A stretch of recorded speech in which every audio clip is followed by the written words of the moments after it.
West Denver. Sleep deprived and heavily caffeinated. All right, let's do this then. This is the Jeff and Bill Show. I don't agree with that. They don't always agree, but hey, at least they have coffee. Coffee. And each other. I love you, man. God help us. I want to bless him. We need all the help we can get. Now here's Jeff Hunt and Bill Thorpe. The Jeff and Bill Show on News Talk 710 KNUS. Wednesday, August 13th, 2025. Good morning, Denver, Colorado. You've tuned in to the Jeff and Bill Show, News Talk 710 KNUS. I'm your co-host, Jeff Hunt, along with Bill Thorpe, bringing you the freshest insights, hottest takes from the right, left, and center. We're discussing last hour and continuing over into this hour that Jason Crow and the members of the Democrat contingency here in Colorado, Dinah DeGette, Jonah Goose, Brittany Pedersen, all going down to the ICE facility and getting very concerned about the treatment of illegal immigrants housed at the ICE detention facility in Aurora. Stephen Miller pointing out in response to Jason Crow that everyone needs to internalize that we have an entire political party, the Democrats, solely dedicated to protecting criminals and foreign trespassers.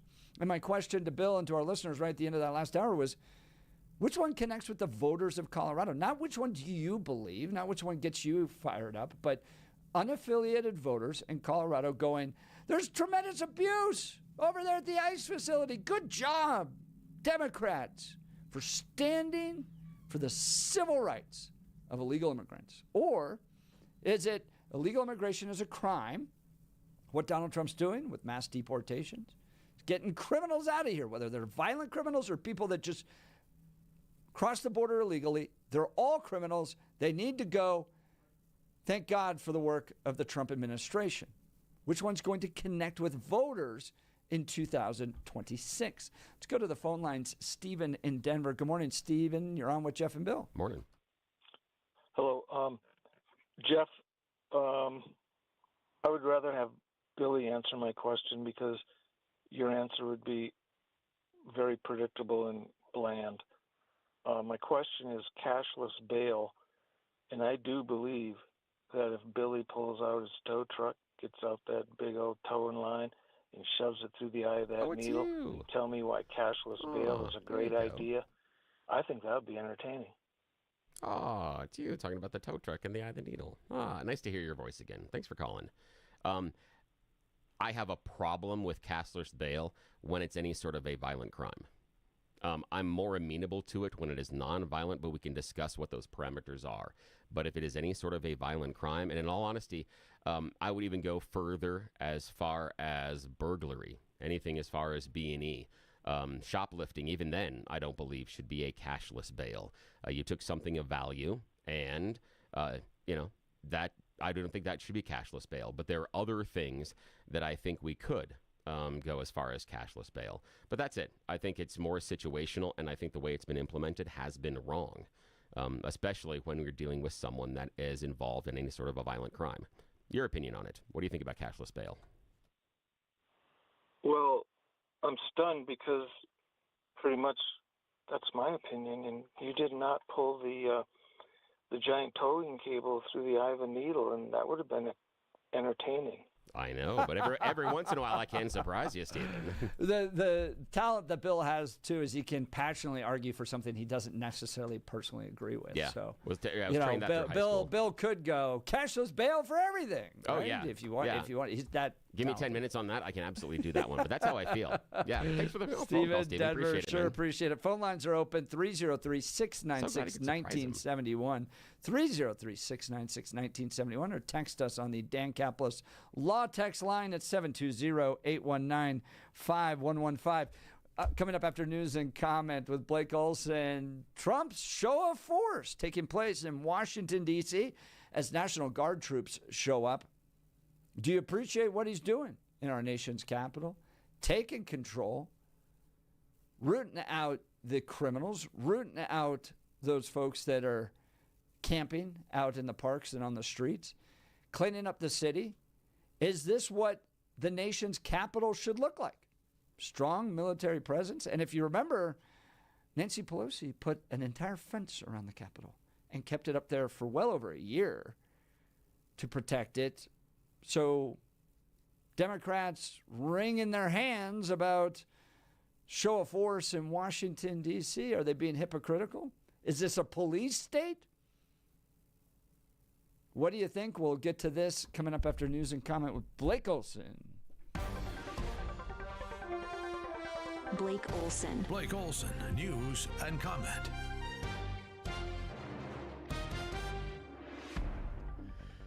Good Wednesday morning, 79, sunny and beautiful in Colorado and Denver, expecting a high of 96 today. This portion of the news sponsored by Pastor Camp Heating and Air Conditioning at 303-777-1234 to learn more about special savings opportunities on Lennox equipment. Our top story, firefighters working hard on the Lee fire in Rio Blanco County, but growing due to continued hot and dry weather. As of last night, over 120,000 acres have been burned. When you have the combination of that type of dry fuel and then the type of critical fire weather that we've had come in, this fire is moving and behaving at a rate that we can't always get people right next to it. Bethany Urban with the Rocky Mountain Area Complex Incident Management Team. A video call between 47 and Ukrainian President Zelensky has been held. The call is reported to have included VP Vance and European allies. DJT is set to meet with Russian President Putin Friday in Alaska as he works to end the fighting between the two countries. And the fighting continues in Gaza as Israel continues to pummel the Gaza Strip this morning. National Guard troops have been patrolling the streets of D.C. overnight. Maryland Governor Wes Moore has been critical of DJT, but last hour on Fox News, Lawrence Jones had to remind him that these cities run by lefties are all a disaster and something has to happen. And I never once had to mobilize the National Guard in order to accomplish those feats. Governor, it's a different war now. There's more brothers dying here in these cities than overseas. So isn't it fair to have them there? And it's Democrats that agree with this measure. Don't take my word for it. The local cop there, the police chief, agrees with this. The mayor of the city agrees with this. And it's because people that look like me and you are dying. No one needs to explain to me the pain that is taking place in so many communities. No one needs to explain to me the pain that is taking place in so many communities, urban, rural, and suburban, who are being besieged by this issue of gun violence, who's being besieged by this issue of chronically and generationally not feeling safe inside of your neighborhoods. Yeah, and more gun laws are in cities like Baltimore and Chicago than anywhere else. It's all about values. Everyone knows it. Broken families, and it all started by the lefty commies in the 60s. Read Star Parker's book, one of the best ones. It's a good one. Or Thomas Sowell. May see indictments when it comes to the commies who tried to overthrow the government in 2016. Barry, Comey, Clinton, Clapper, Brennan, Schiff, and all these crooks are being exposed. And former Trump Chief of Staff Mick Mulvaney says TDS is the real deal. Just listen to John Bolton. I know Bolton.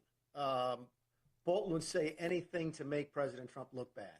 I don't know what that makes him. I don't know if it makes him a traitor or a miscreant or just an idiot. I'm not really sure. But he really, really hates the president. Trump derangement syndrome is a real thing. Yeah, absolutely. And John, he was on O'Reilly last night. 47 expected to announce this year's Kennedy Center's honors recipients soon.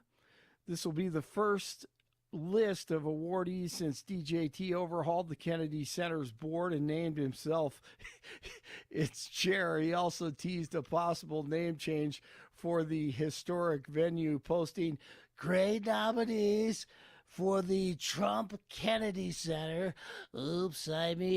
Kennedy Center Awards.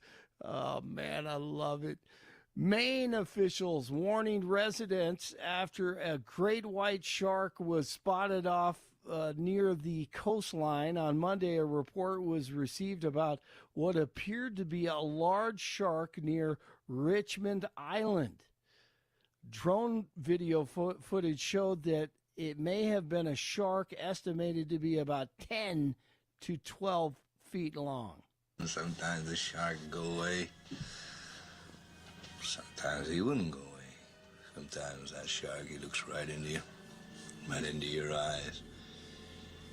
You know the thing about a shark, he's got lifeless eyes, black eyes, like a doll's eyes. God, I love that movie. I'm gonna watch it after the show. Rockies blank the Cardinals at Busch Stadium, getaway day this afternoon for the Rockies and Cards. Broncos continue training camp as they get ready for Arizona this weekend, right here at Mile High. 70s on Saturday. 76 in North Glen, 77 in Littleton, 79 in Denver.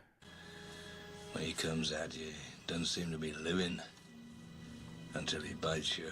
And those black eyes roll over white, and then you hear that terrible high-pitched screaming. Blake Olson, News Talk 710 KNUS. Sunny to partly sunny and hot. Mid to upper 90s in Denver today. A gusty, isolated shower and thunderstorm late, but not many. Low to mid 60s for lows. We'll stay in the 90s Thursday. A better chance of some late day thunder. Lower to mid 90s Friday. Near 90s Saturday. For Friday and Saturday, a higher chance of afternoon and evening storms.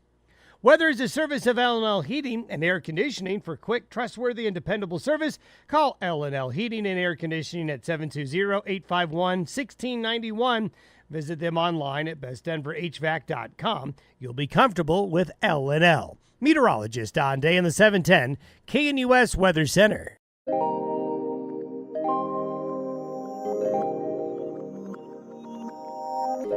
Welcome back to the Jeff and Bill Show. Phone lines are hot. You can join the conversation by giving us a call, 303-696-1971, 303-696-1971. Text us on the Dan Campos Law text line, 720-819-5115. Speaking of Danny C., man, I've known Dan Campos for well over a decade. This guy has a sterling reputation in Colorado because he's delivered. He's spent 40 years getting justice for people who have been hurt in injury cases, motorcycle, car crashes, those types of things.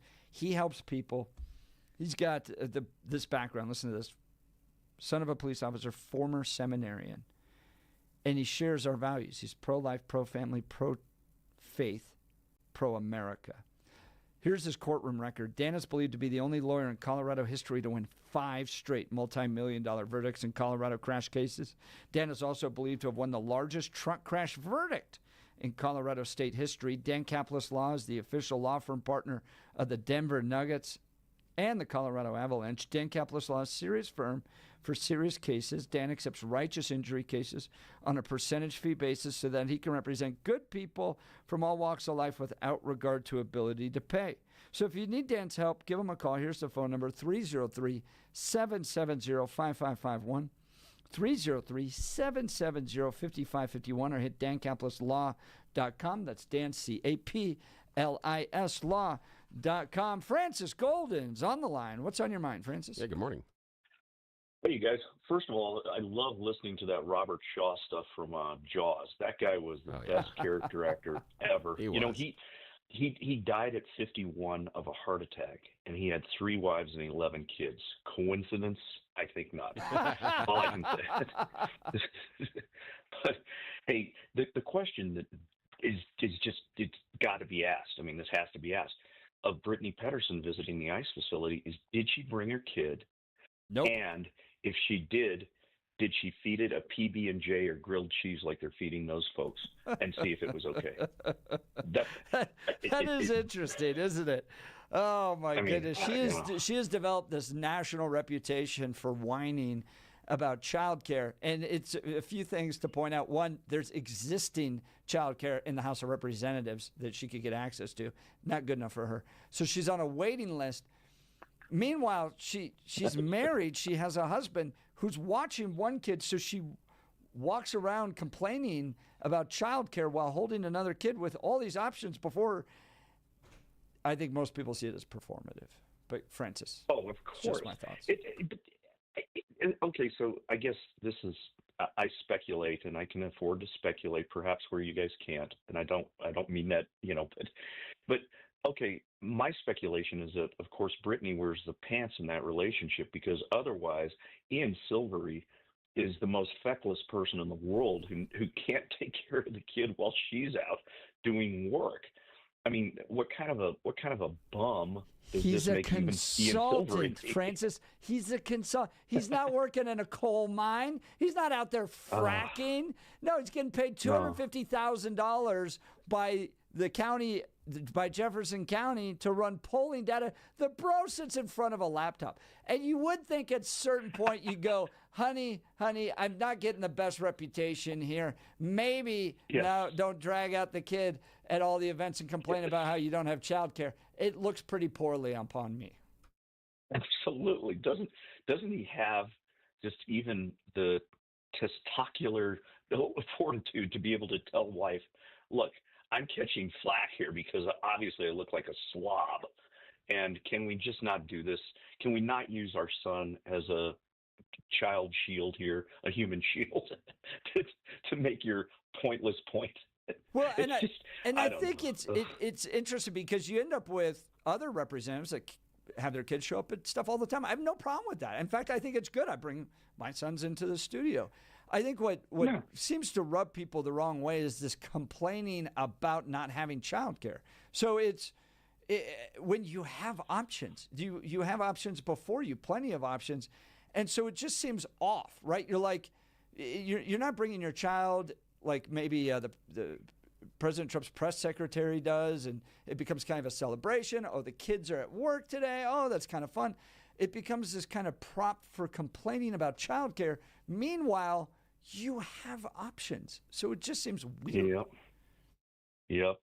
It's terrible. I think that's the type of thing that, honest to God, could probably scar a kid in the future. I mean, if you're looking through pictures of yourself when you're an infant and you're just being dragged around for no purpose except to further your mom's political agenda. That's not right. That's just not right. I mean, at some point you got to be like, that kid's going to be an adult someday and going to look at this and say, what was up with mom? There's going to be a lot there too, especially with Ian as the dad. Now, Francis, I got to ask you this question. All right, and this popped up yesterday. Right. I was moderating a town hall, and Scott Bottoms, candidate for governor, current state representative, says within 1 hour of becoming governor, he's going to deploy the National Guard as the governor to bring about peace within our communities. Donald Trump deploying National Guard in Washington, D.C. Is the use of the National Guard for purposes of law enforcement, whether it's Los Angeles, Washington, D.C., or as Scott Bottoms, governor, candidate for governor here in Colorado, would do here, is that a good use of the National Guard to restore order? Francis, your thoughts? No, it's ridiculous. It sets a precedent that's dangerous, and it's unnecessary. There's always going to be some level of disorder. It's a matter of what's acceptable disorder.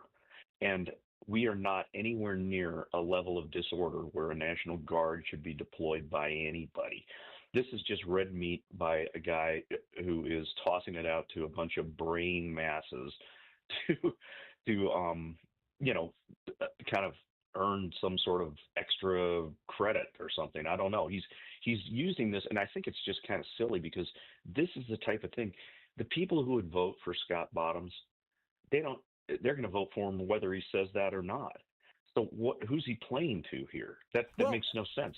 Francis, He's on that point, as a candidate. Francis, on that point, I'm going to raise this question to you and Bill.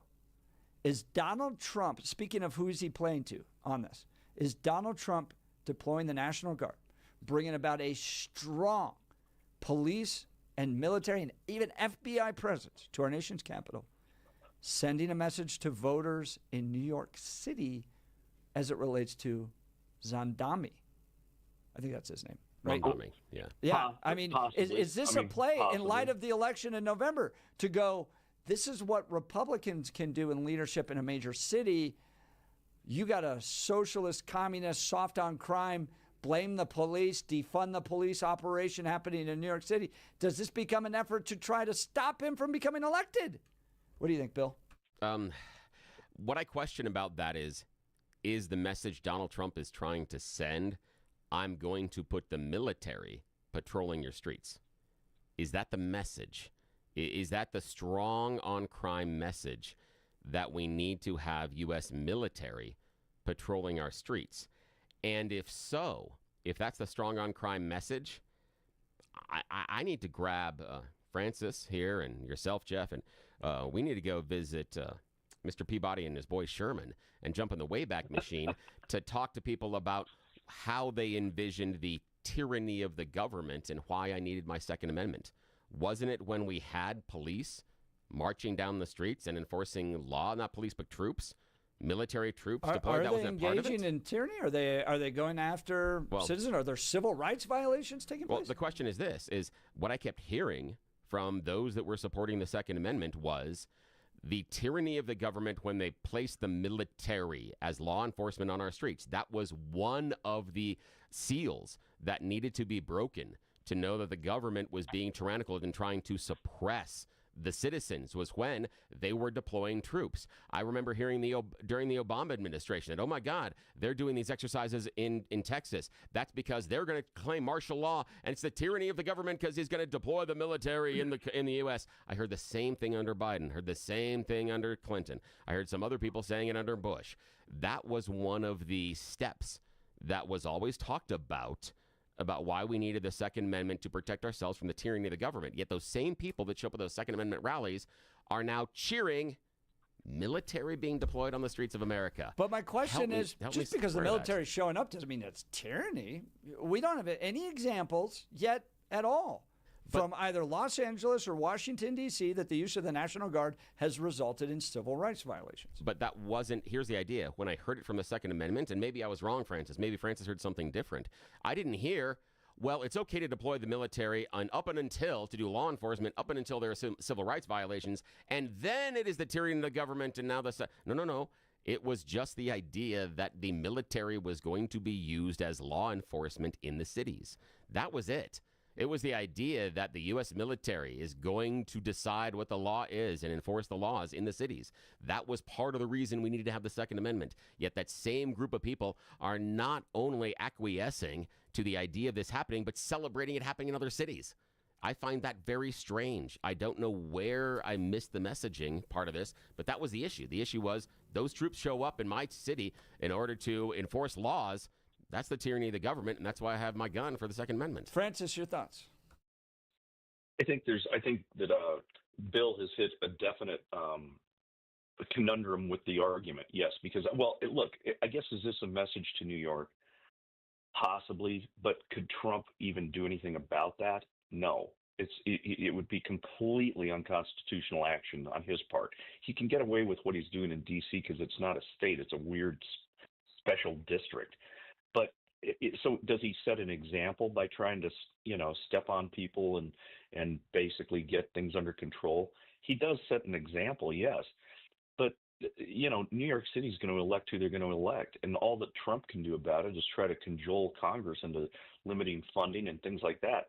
If he wanted to go full authoritarian and just disperse troops into cities, then we're so far beyond any constitutional republic at this point. It's sick. But again, I'm asking, what is the civil rights violation? So what are they doing that's so egregious that you believe that this is a threat to the constitutional order? Well, I just think that there's once again, it's just there's a continuum of what is acceptable for, I guess, violence, crime, things like that. Any violent act or criminal act that could potentially infringe on somebody's civil rights is a civil rights violation. There's no question. But if there's a level of acceptability, you're never going to get it down to zero. And so I think that has to be understood. We're not at a point but I where don't know if that's. there's I don't think Trump's riots making in that the street. argument, Francis. I don't think he's going, we're going to get this down to zero. And that seems like, well, you're arguing because we can't achieve zero crime, we shouldn't do this in the first place. Text messages. No, Go ahead. I don't want to say that. I guess relative to Scott Bottoms saying that would be the first act he would do as governor is absurd. It's stupid, and so don't even buy it. I mean, who thinks? Because number one, we're not at any point in a level of anarchy where that would be required, ever. And I don't think that we ever would be. I mean, does Scott Bottoms with a straight face think that is what is necessary?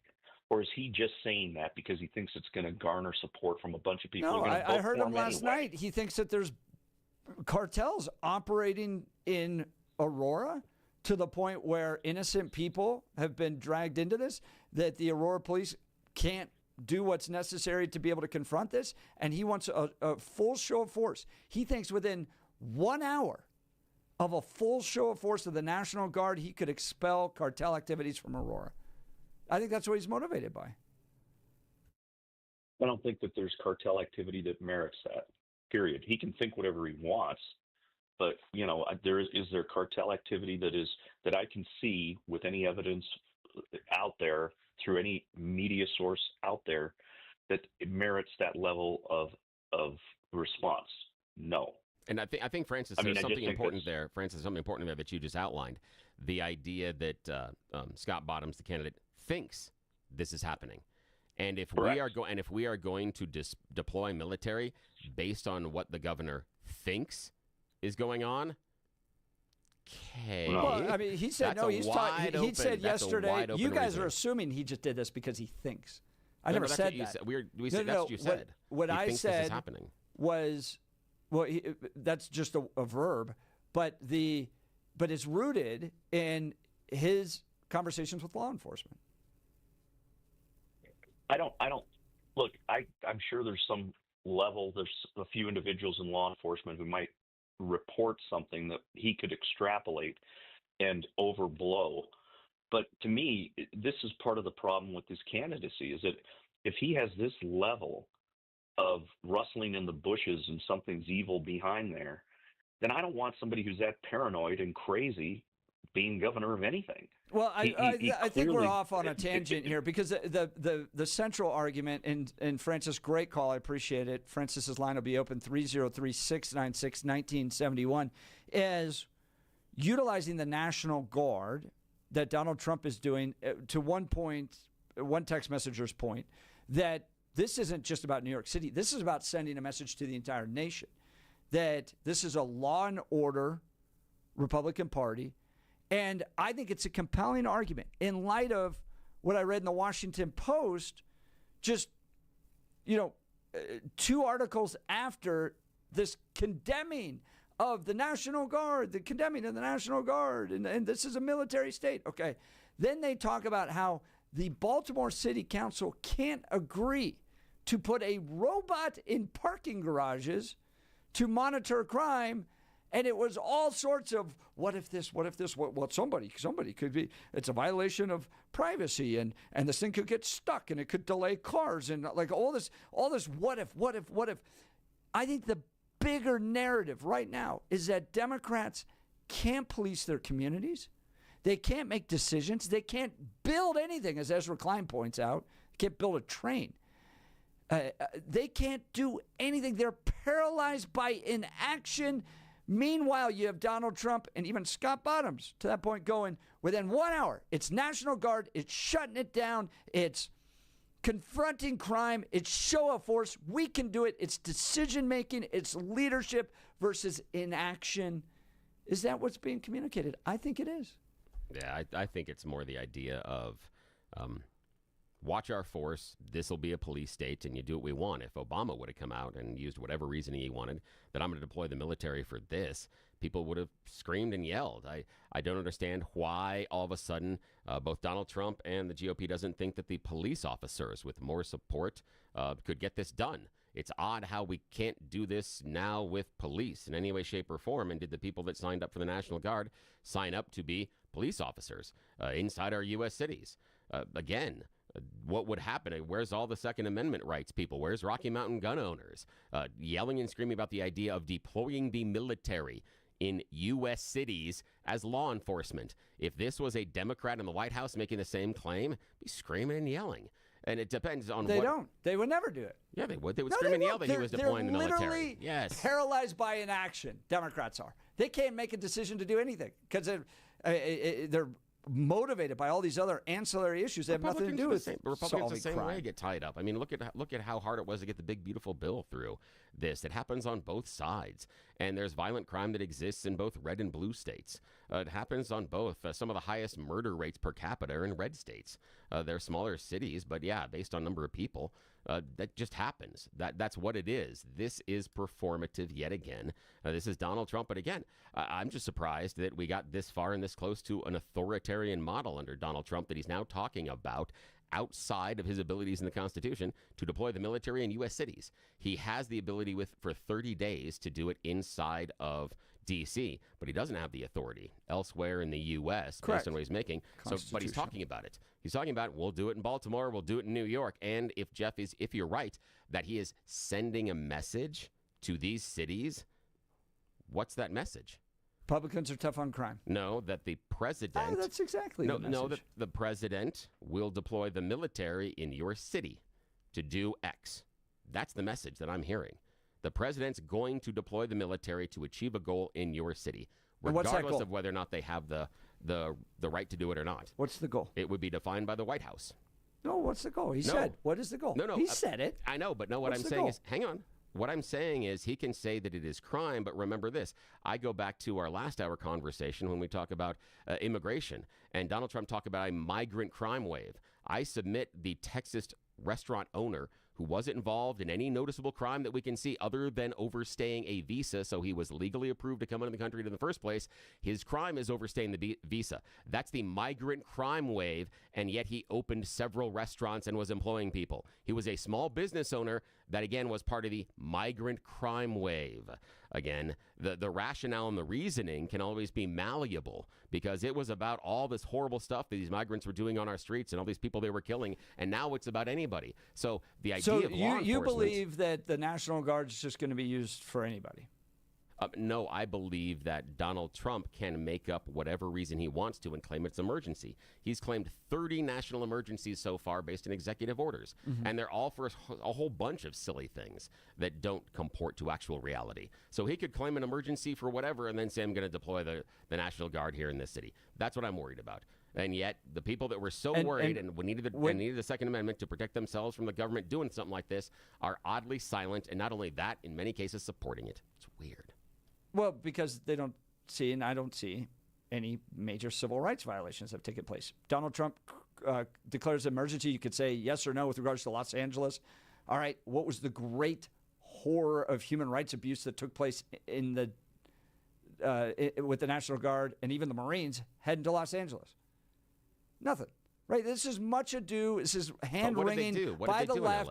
And when Nancy Pelosi put a wall up around the Capitol and then put metal detectors for members of Congress to walk through for 2 years up at the up at the National Capitol in order to address concerns around January 6th, Democrats weren't raising their arms about Speaking of that, civil rights violations. Speaking of that, as far as Nancy Pelosi and January 6th, why didn't Nancy Pelosi call it the National Guard to D.C. right now to do the law enforcement?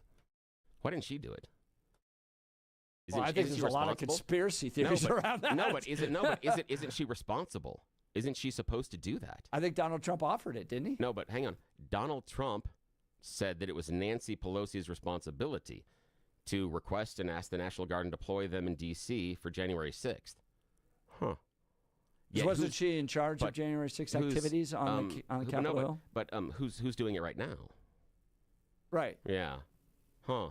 Who's in charge of activities in D.C. right now? That would be the Mike mayor Johnson, and other people. Donald Trump. No, do not. You think that maybe it's charge. just that possible that Donald Trump just is like, I'm not going to wait for Democrats to agree to this. I'm going to do it now.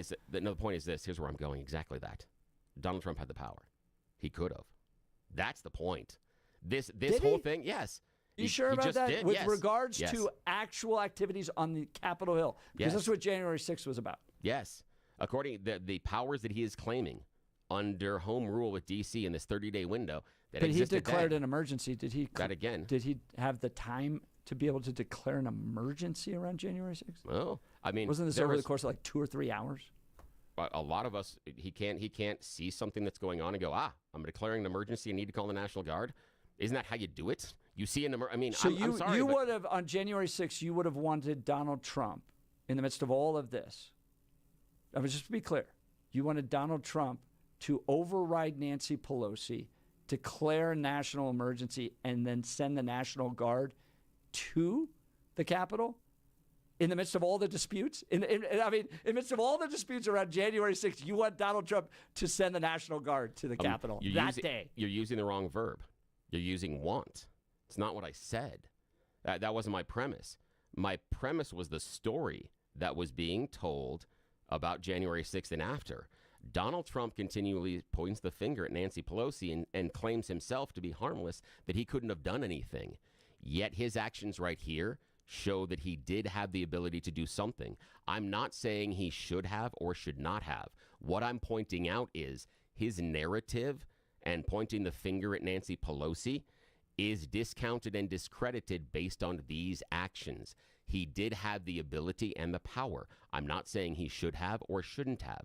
I'm only pointing out that the claim that we've had to endure for the previous 4.5 years about him not having, and it's Nancy Pelosi's fault, is not true based on his current actions. Wait, for that to be true, then you'd have to say that Nancy Pelosi had no power? So she had the power too, right? She could have accepted the offer, yes, but she couldn't have called him out. I don't see anything. I don't see an offer of 10,000 or 20,000 troops coming from Donald Trump. They were offered to the city. But again, I don't care. You're looking at the minutia. I'm just talking about the offer and who was in power. The issue for me is that Donald Trump has done something he claimed he couldn't have done. He had the ability. I'm not judging anything else about it. I'm just saying he's doing this. And the other aspect is maybe just Trump learned from his mistakes. Not going to trust the Democrats to deliver on this. All right, we'll continue. You're listening to the Jeff and Bill Show. This is Denver's Talk Leader News Talk 710 KNUS.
Washington, D.C.? Are they a military fascist force in our nation's capital, or an effort to just bring about peace?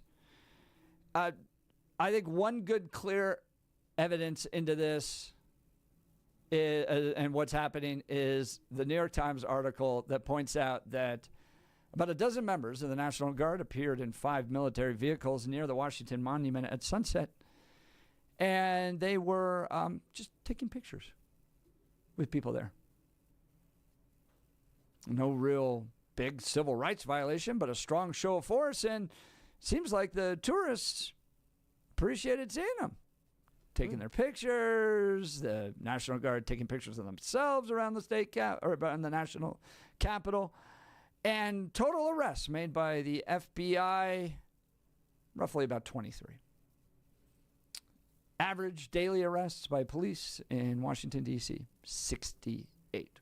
So they seem to be just kind of a support group. No big civil rights violations. Tourists seem to be just fine, actually taking pictures alongside them. So is it really a threat to our constitutional rights, as the left deems? I don't think so. Did Donald Trump deploy the military in D.C. as a support group for tourists? Was that what he was envisioning? Support group for tourists? Because you said they were going to see. You said, well, there is a support group, and then you talked about how for law enforcement, they've made 23 arrests, and no, FBI has, not the National Guard. Yes, correct. It's different. National Guard probably can't different. make arrests. I'm not sure because of the D.C. issue and home rule. They might be able to, but again, that's kind of the issue. The idea of the U.S. military. It's different with FBI. Again, that's federal law enforcement, but it's a wholly different subject when you're talking about the military. And if the idea that this isn't a big deal because the military is there taking pictures with tourists, then why are they there? Well, I think that shows you exactly what they're supposed to do. For pictures. They're there for tourists. Peace. Yeah, tourists. No, tourists seem to have a great time. I know. So the idea in Washington, this is just D.C., a PR campaign. which is great. Yeah, I know, but this is just a PR campaign, so the tourists can wander around.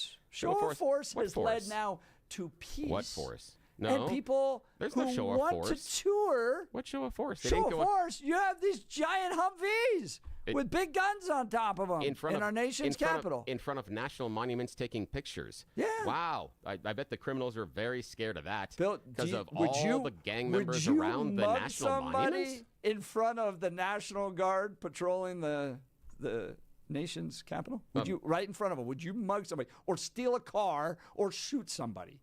But no. So they're delivering exactly what they should be, which is tourists are having a great time taking pictures with us. How many people are assaulted? How many people are assaulted and murdered at the national monuments? A lot, I think. No, I think it happens. I don't know. No, I'm sure it happens, but how many versus some of the other neighborhoods inside of D.C.? I was led to believe by President Trump. You're changing the goalposts. No, I'm not. No, not at all. No, Jeff, I'm not at all, because I was told by President Trump that it was a crime-infested city like nothing we've ever seen. And so in order to make sure we don't have all this criminal element, we had to not only deploy the FBI, but also the military, because it was so bad. And in the process of making sure that this is a clean city, the military goes to the monuments and takes pictures with people. Yeah, I think that proves that it's working. 100% working. Working. Right? You have people working. Because what is the point of all this? What is the point of bringing in the military? Wait, they just deployed them? Yeah. So within 2 hours, it worked? Looks like it. So then they can go home now. They're going to go home? What? No, because here's the idea. You need to have a constant presence. No, Bill. the issue is this. We solved the rape. But you said no it more solved police. it. But you said they solved it. You just said it was working. Yeah, it looks like it's working. Yeah, at the national monuments, they took pictures. That's great.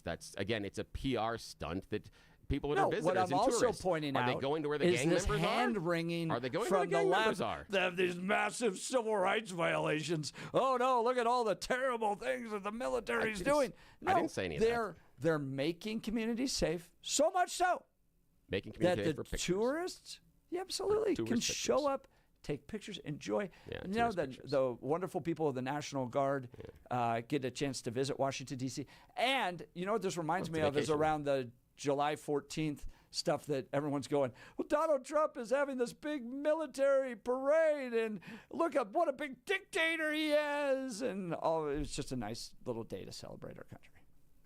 Oh, it's hand-wringing. And it's actually going to make our community safer. And people seem to be enjoying it. So, yeah, bring out the National Guard. It's great. And so when Scott Bottoms says he's going to deploy the National Guard here and he's going to crack down on crime, he's going to send them down to our monuments and take pictures with people?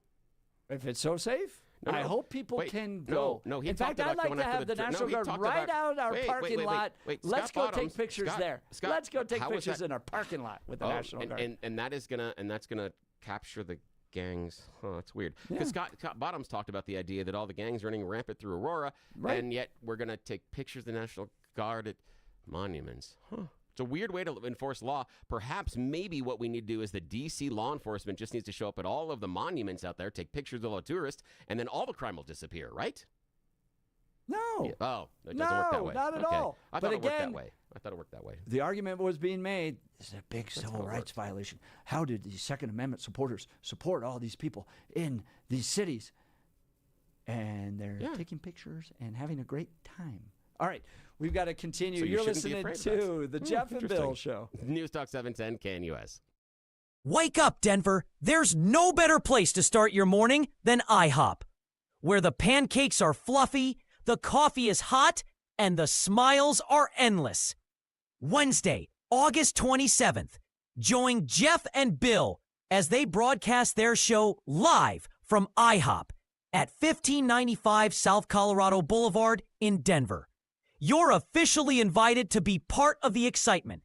Come grab your favorite breakfast and watch the Jeff and Bill Show in action from 6 to 10 a.m. Don't forget to try the special Jeff and Bill breakfast. Pancakes, any style eggs, and crispy bacon, all for just $7.10. It's a deal as good as their hot takes. All they need is you. Bring your appetite, bring your friends, and kick off your day with great food and great conversation. See you Wednesday, August 27th at IHOP.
The debate that's taking place today. Download the podcast at 710KNUS.com. We'll be back tomorrow. Charlie is